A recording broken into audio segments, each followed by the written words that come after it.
यदि आपने अब तक चैनल को सब्सक्राइब नहीं किया है तो चैनल को सब्सक्राइब जरूर कर दें ताकि हमारे सभी वीडियो आप तक पहुंचते रहें, जिससे आप परीक्षा में अच्छे अंक प्राप्त कर सकें।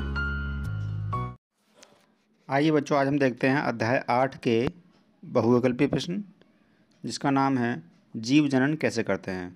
तो चलिए शुरू करते हैं। पहला प्रश्न, पुष्पी पौधों में लैंगिक जनन होता है। ठीक है, तो इसमें पूछ रहे हैं पुष्पी पौधों में लैंगिक जनन द्वारा किसके द्वारा होता है। ठीक है,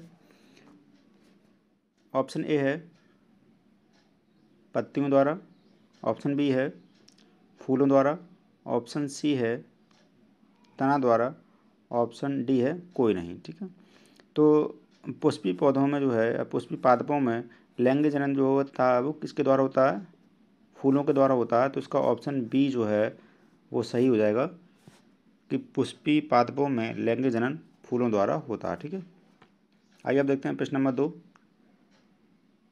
मानव मादा के जनन तंत्र का भाग नहीं है। मानव मादा के जनन तंत्र का भाग कौन सा नहीं है, नीचे देखते हैं। ऑप्शन है आपके, ऑप्शन ए है अंडाशय, ऑप्शन बी है गर्भाशय, ऑप्शन सी है शुक्रवाहिनी और ऑप्शन डी है डिंब वाहिनी। ठीक है, तो शुक्रवाहिनी जो होती है वो नर में पाई जाती है, तो इसका ऑप्शन जो है वो सी सही हो जाएगा। बकाया अंडाशय, गर्भाशय और डिंब वाहिनी जो है स्त्रियों में पाई जाती हैं। ठीक है, तो इसका ऑप्शन सी जो है वो सही हो जाएगा। आइए अब देखते हैं प्रश्न नंबर 3।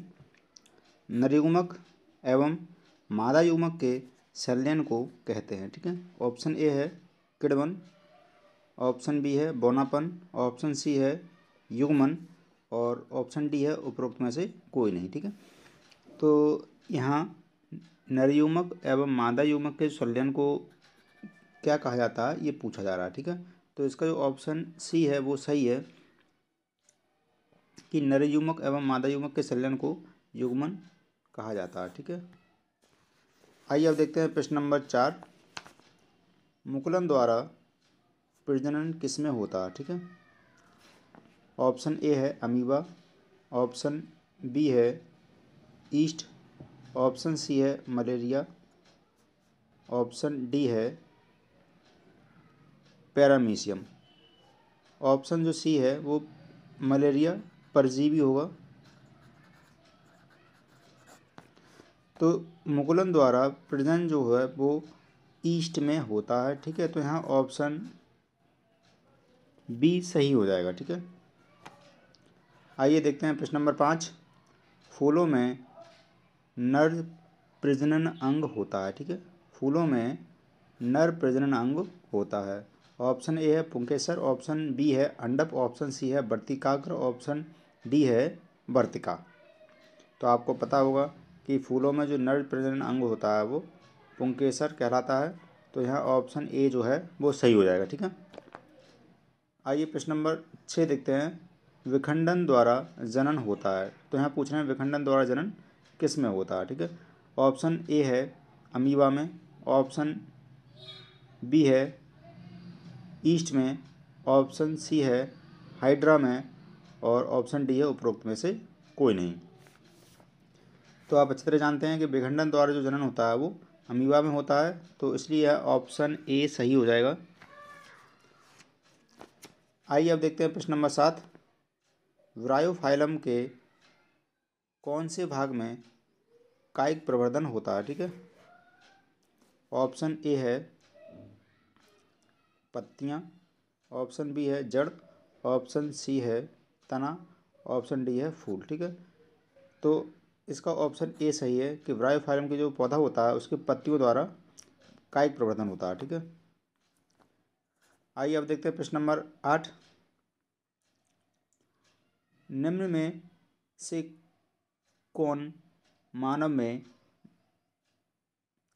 नर जनन तंत्र का भाग नहीं है। ठीक है, क्वेश्चन है आपका, निम्न में से कौन मानव में नर जनन तंत्र का भाग नहीं है। ऑप्शन ए है वृषण, ऑप्शन बी है शुक्राशय, ऑप्शन सी है शुक्रवाहिनी, ऑप्शन डी है डिंब वाहिनी। ठीक है, तो इसका ऑप्शन डी जो है वो सही हो जाएगा कि डिम्ब वाहिनी जो है वो स्त्रियों में पाई जाती है, ना कि पुरुषों में। तो इसका ऑप्शन डी सही हो जाएगा। आइए अब देखते हैं प्रश्न नंबर 9। परागकोश में पाए जाते हैं, ठीक है। ऑप्शन ए है बाह्यदल, ऑप्शन बी है अंडाशय, ऑप्शन सी है अंडप, ऑप्शन डी है परागकण, ठीक है। तो यहाँ देखते हैं कि परागकोश में क्या पाए जाते हैं। तो आपको पता होगा कि परागकोश में परागकण पाए जाते हैं, तो इसलिए यहाँ ऑप्शन डी सही हो जाएगा।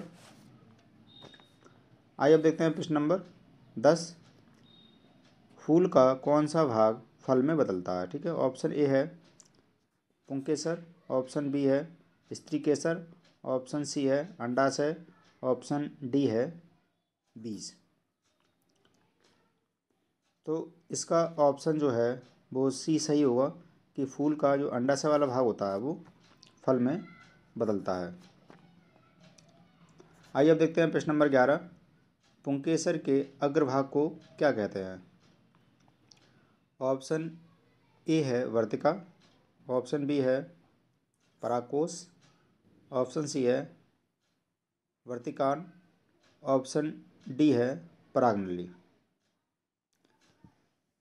तो पुंकेसर के अग्रभाग को क्या कहा जाता है, परागकोश कहा जाता है। तो यहाँ ऑप्शन बी जो है वो सही हो जाएगा, ठीक है। आइए अब देखते हैं प्रश्न नंबर 12। गन्ना गुलाब में किस जनन विधि का उपयोग किया जाता है, ठीक है। ऑप्शन ए है मुकुलन विधि का, ऑप्शन बी है कायिक विधि का, ऑप्शन सी है खंडन विधि, ऑप्शन डी है विखंडन विधि का, ठीक है। तो इसका ऑप्शन जो है बी सही हो जाएगा।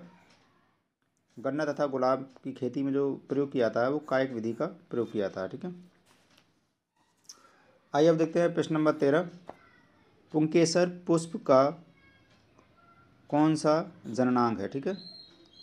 ऑप्शन ए है नर जननांग है, ऑप्शन बी है स्त्री, ऑप्शन सी है दोनों, ऑप्शन डी है इनमें से कोई नहीं, ठीक है। तो पुंकेसर होता है वो नर जननांग होता है, इसलिए ऑप्शन ए सही है। आइए अब देखते हैं प्रश्न नंबर 14। जनन कितने प्रकार से होता है, ठीक है। तो जनन दो प्रकार का होता है, आप जानते ही हैं, लैंगिक जनन और अलैंगिक जनन, ठीक है। तो ऑप्शन ए है आपका दो प्रकार का, ऑप्शन बी है 3, ऑप्शन सी है 4, ऑप्शन डी है 1, ठीक है। तो यहाँ ऑप्शन ए सही हो जाएगा, दो प्रकार का होता है, ठीक है, लैंगिक जनन और अलैंगिक जनन। आइए अब देखते हैं प्रश्न नंबर 15। बीजांड की दीवारें मोटी होकर बनाती हैं। ऑप्शन ए है फल, ऑप्शन बी है बीज, ऑप्शन सी है बीजावरण, ऑप्शन सी है भ्रूण। तो बीजांड की जो दीवारें मोटी होकर वो किससे बदल जाती हैं, बीज में बदल जाती है। तो यहाँ ऑप्शन बी जो है वो सही हो जाएगा। आइए अब देखते हैं प्रश्न नंबर 16। पुरुषों में यौवनारंभ के लक्षण हैं। ऑप्शन ए है दाढ़ी एवं मूंछ का उगना, ऑप्शन बी है कंठ का फूटना या कहें आवाज़ का भारी होना, ऑप्शन सी है मांसपेशियों में उभार का आना, और ऑप्शन डी है ये सभी। तो ये सभी लक्षण पाए जाते हैं, तो यहाँ पर ऑप्शन डी जो है वो सही हो जाएगा। आइए अब देखते हैं प्रश्न नंबर 17। एकलिंगी पुष्प का उदाहरण है। ऑप्शन ए है पपीता, ऑप्शन बी है सरसों, ऑप्शन सी है गुड़हल, और ऑप्शन डी है इनमें से कोई नहीं, ठीक है। तो एकलिंगी पुष्प का जो उदाहरण होता है वो पपीता और तरबूज है। तो यहाँ ऑप्शन ए जो है वो सही हो जाएगा, पपीता। आइए अब देखते हैं प्रश्न नंबर 18। निषेचन क्रिया के पश्चात युग्मनज में क्या बनता है, ठीक है। ऑप्शन ए है बीज, ऑप्शन बी है भ्रूण, ऑप्शन सी है खून का थक्का, ऑप्शन डी है इनमें से सभी।